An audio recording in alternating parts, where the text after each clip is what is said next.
So that is the bike, alive and well. Granted, it wasn't a super long riding video, didn't do anything crazy on it, but it just goes to show that this bike is in really good running and riding condition now. Exactly like the Ducati I hoped it would be. Now let's talk about some of the pluses and minuses I've found about this bike in my short time I've been riding it. So on the misses side of things, the biggest one is the stock windscreen. It's just not very good at blocking the wind from hitting your helmet. If you're really planning on taking this on any sort of touring trips, you will want to invest in one that's a lot higher than that one. You can pick them up for 150 bucks, so not a big deal, but it's a little unfortunate that even in that topmost position, it's still a lot of wind hitting you right in the face. It's unfortunate that the early Multistradas didn't come with electronic cruise control, something you really notice when you're on the highway and it's really boring and you just want to be like, you know what, I want to set the speed and be done with it. Can't do it on this bike, although you can get the ECU flash for it. I think it's done by TuneBoy. It's a few $100s where you can assign one of the buttons on the controls here to actually act as a cruise control, because this is a throttle by wire bike, so all you have to do is tell the ECU, hold this throttle position, and it'll do it. So it is an option on the aftermarket if you want to spin the change on it. Something I've noticed, and maybe this will go away as I ride it some more and learn how to shift the bike better, but I feel like the shifter has a bunch of resistance when you go to upshift. It's more prevalent in 1 through 3 gears, but yeah, even on downshifts, it's a little notchy, not nearly as slick and smooth as other Ducatis I've ridden. Again, maybe that'll go away as I learn this transmission a little bit better. I've noticed if you kind of roll off the throttle and shift at the same time and kind of get that weight transfer going and the load off the transmission, it does free it up quite a bit. So maybe that's just something I need to learn while riding this bike. So this bike has 4 different power modes or riding modes: touring, sport, enduro, and urban or something like that. Those are all pretty silly. I've set this on sport, and that's the mode you want. It gives the throttle the most crisp response, and that's what you expect out of this kind of bike. I'm not sure fuel economy wise if there's any difference between the modes, but I've got this bike set on sport and I'll probably just end up leaving it that way. Coming around to the front, the headlight bulbs are pretty weak. These are the standard bulbs in there, so I'll probably look at getting some brighter bulbs to fit in there. Granted, there's 4 of them, so it'll get kind of pricey to replace all of them with better ones, but definitely something to consider in the future. And lastly, I really don't like the keyless transponder key system that it's got going on. As you can see in the video, I actually left the key back here where you would unlock the passenger seat at, and that'd be really easy to do on an ongoing basis if you're not constantly reminding yourself, where's the key before you go to turn on the bike. Because the bike will let you turn it on without the key being in your hand or even near there. So it's always something to be aware of, because you could easily leave your key sitting on something while you ride off into the distance, and then you'd be relatively immobile if you ever turn the bike off again.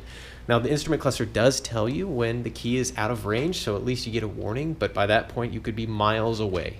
All right, so those are the low things, but there are far more upsides to this bike than there are downsides. And the first one is just the power this bike makes. It is just incredible. It literally is a super bike for the road. It is everything you want in a street bike and a sport bike in one package. It's comfortable, it's powerful. I mean, it really is the perfect combination. The bike is very agile and it just feels super well balanced, and you can just flick it into corners, do U-turns on a whim. I mean, it is what you want in a motorcycle you ride on the street. And I'm sure once you get it on a track, it is just a wonderful machine to have there as well. Just feels like it'll stick to the ground no matter what inputs you make. And I'm sure those new Michelin Road 5 tires that I put on there are helping that aspect quite a bit. The fueling on this bike, I don't believe this one's ever been flashed, so I think it has the stock fuel map on it, and it's great.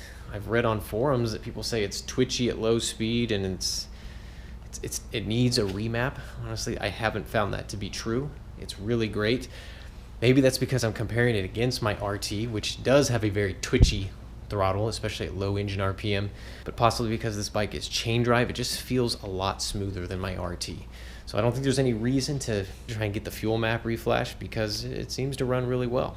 Now that I can call this project complete, we can review all the costs associated with really bringing this bike back to the way it should have been.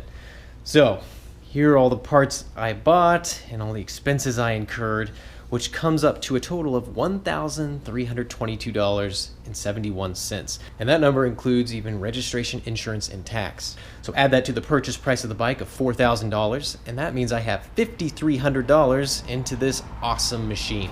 Is it worthwhile? Absolutely. It's worth every penny. I don't think there's another bike you can buy for $5,300 that will give you the value that this one does. It just does it all. You want a sport bike? It's there. You want a tourer? It's there. You want just something fun to ride around town? It does it all the same. So this bike for $5,300, that's an absolute steal. So there we have it. Project Multiprobla is complete. It wasn't too bad. Now some of you may have noticed that there's a third bike that is joining the garage over my shoulder. Let's go take a look at it. This bike joined the lineup as I was working on Project Multiprobla. It's a 2009 Ducati 1198S that needs basically everything I did to the Multistrada done to this. Timing belts, valve adjustments, and fluids throughout, as well as a thorough cleaning. So my question to you guys is, do you want to see a video on me going through this bike? It's going to be a lot of the similar material as we did on Multistrada, but a completely different looking machine. So they have to let me know because I can do it. And I picked this bike up not only because it was a good deal, but it also would be a much better track bike than the Multistrada. As much as I want to take the Multistrada to the track, I feel like something like this is really going to be more rewarding of an experience. So that's it for Project Multistrada. We'll see you guys again next time.